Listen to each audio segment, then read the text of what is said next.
So good morning friends.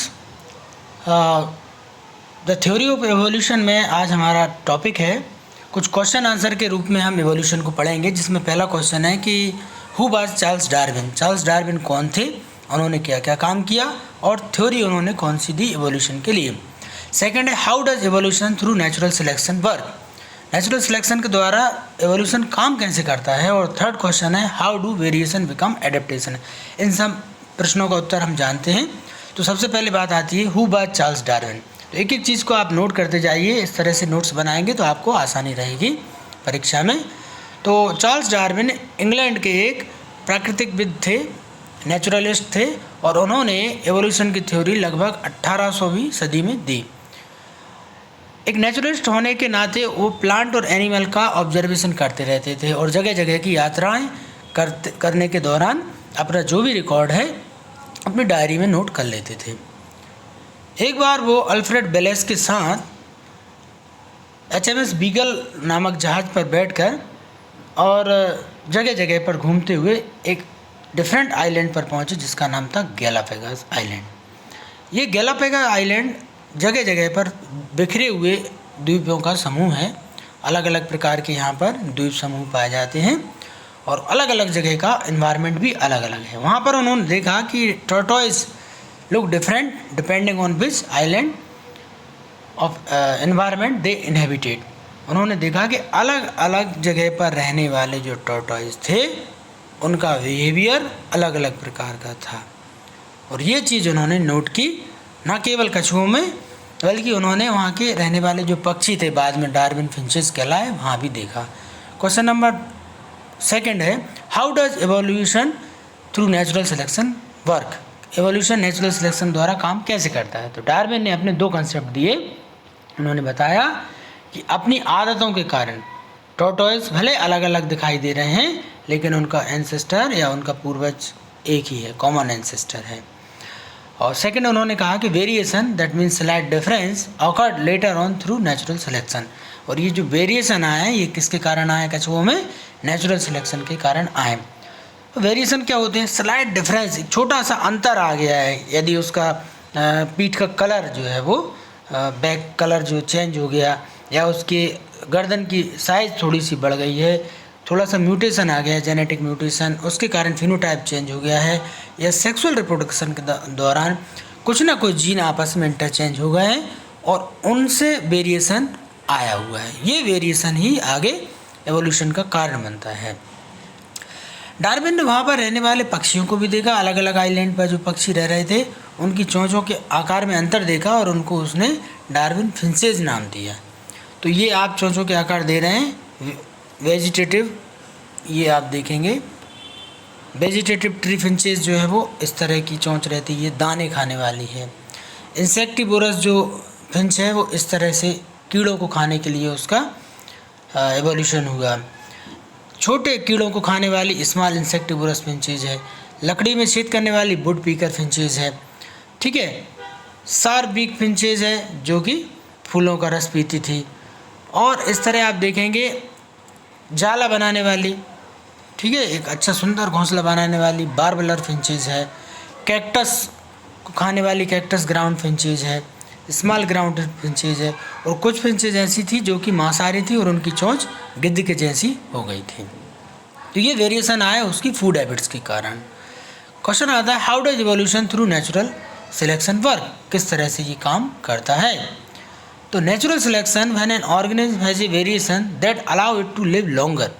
यदि variation आए और वो इंडिविजुअल को जीवित रहने में मदद करें और साथ ही क्या करें, उसको कंपटीशन में मदद करें, हेल्प करें, जिससे क्या होगा, वो ज़्यादा से ज़्यादा रिप्रोडक्शन करेगा और एनवायरनमेंट के हिसाब से अपने आप को ढाल सकेगा। नेचुरल सिलेक्शन बताता है कि पॉपुलेशन किस तरह से एनवायरनमेंट के हिसाब से चेंज होती जाती है। सर्वाइवल ऑफ फिटेस्ट कहता है कि those individual which are adapted with environment survive and give birth to their children. और जो सर्वाइव नहीं कर पाते एनवायरनमेंट के हिसाब से सो वो क्या हो जाते हैं, वो विलुप्त हो जाते हैं। तो ये 4 स्टेप है नेचुरल सिलेक्शन की। पहली स्टेप है रिप्रोडक्शन। रिप्रोडक्शन कहता है कि बहुत सारे मैनी ऑफस्प्रिंग प्रोड्यूस, रिप्रोडक्शन के द्वारा हर इंडिविजुअल, चाहे वो प्लांट्स हों, इंसेक्ट हों, एनिमल हों, वो क्या करते हैं, through reproduction they produce large number of offspring, large number of children. Then second step आती है variation. Some offspring have variation, that means they have longer neck. कुछ की जो है वेरिएशन के कारण कैसी हो गई है, थोड़ी सी लंबी गर्दन हो गई है। अब हुआ है रिसोर्स के लिए competition. Third, offspring with longer neck can eat more food and they live longer and reproduce more and survive, क्योंकि वो नीचे की जो पत्तियाँ थी वो ख़त्म हो चुकी हैं। छोटी गर्दन वाले जो थे वो उनके लिए फाइट करते करते ख़त्म हो जाते हैं। और सर्वाइव कौन कर पाता है, जिसकी गर्दन लंबी थी, और उनका हो जाता है final selection. Longer neck variation is passed on to offspring.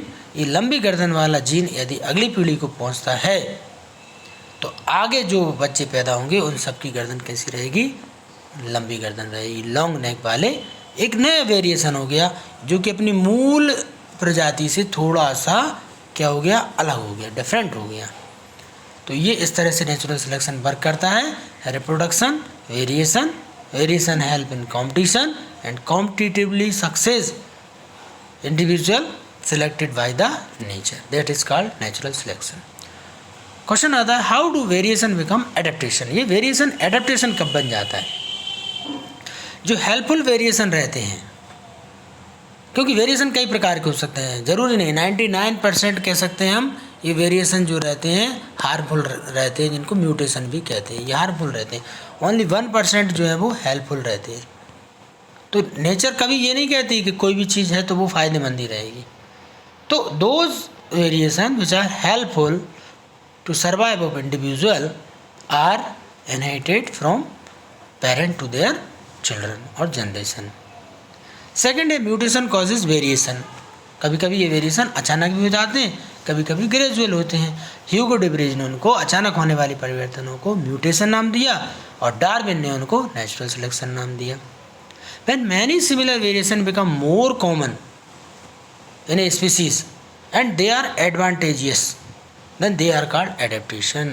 ऐसे चेंज, ऐसे वेरिएशन जो कि कॉमन हैं और स्पीसीज को जीवित रहने में मदद करते हैं, they are called adaptation।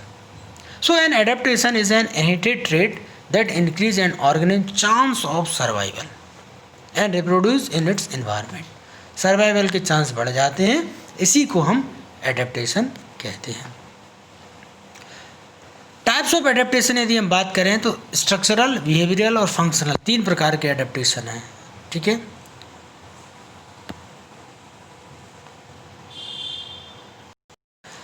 तो सबसे पहले बात करेंगे हम स्ट्रक्चरल, सेकंड है बिहेवियरल और थर्ड है फंक्शनल। स्ट्रक्चर में क्या हो गया, बॉडी का कलर इस तरह का हो गया, जैसे बर्फीले क्षेत्र में रहने वाले जो पोलर बियर हैं वो वाइट कलर के हो गए।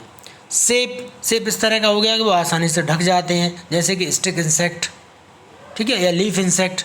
तो वो फिजिकल कैरेक्टर्स किस तरह से रहते हैं, वो पत्तियों के अंदर छिप जाते हैं। So they are called structural adaptation which are help in the life और बिहेवियर ऑफ द इंडिविजुअल।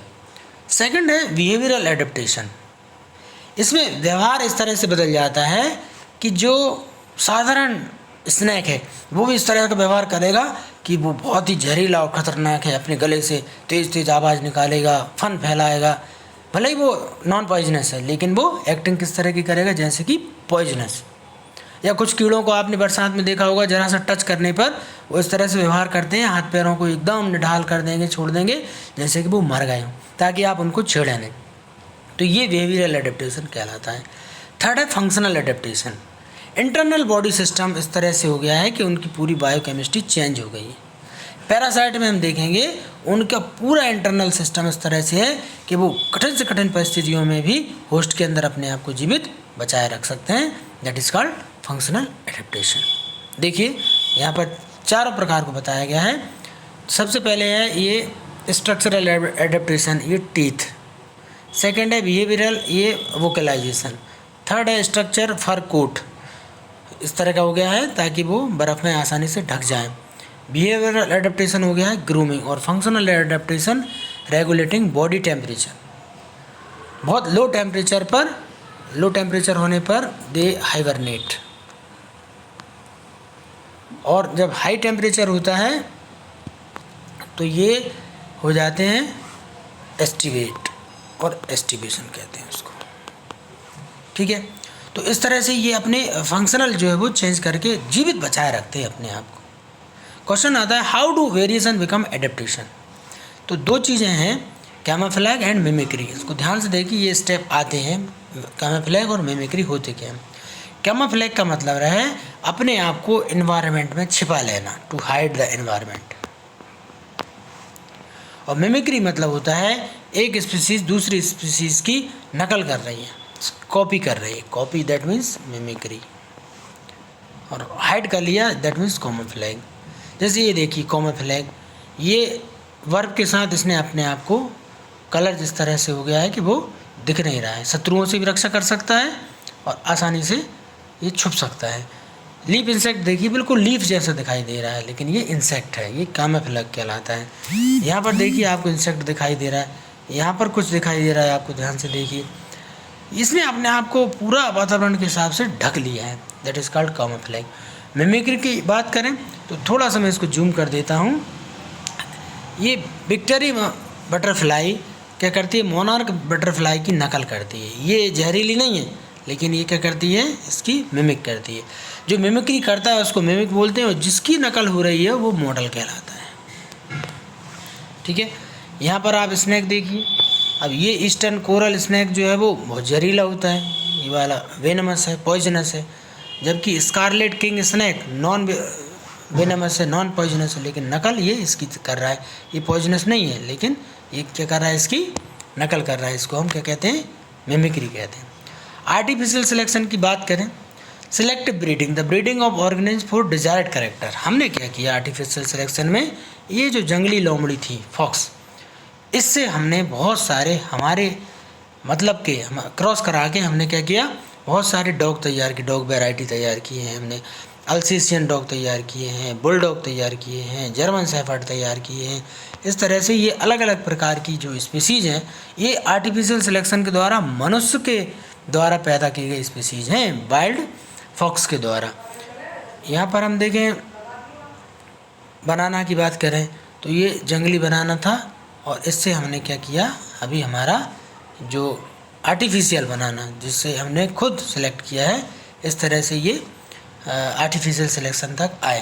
तो ये अनदर जो हमारे चांस थे, या कह सकते हैं हमारे proof, another proof of evolution, ये हमने आज पढ़े। ठीक है, इन सब को परीक्षा की दृष्टि से बहुत महत्वपूर्ण माना गया है। आप ध्यान से पढ़िए, समझिए। Thank you.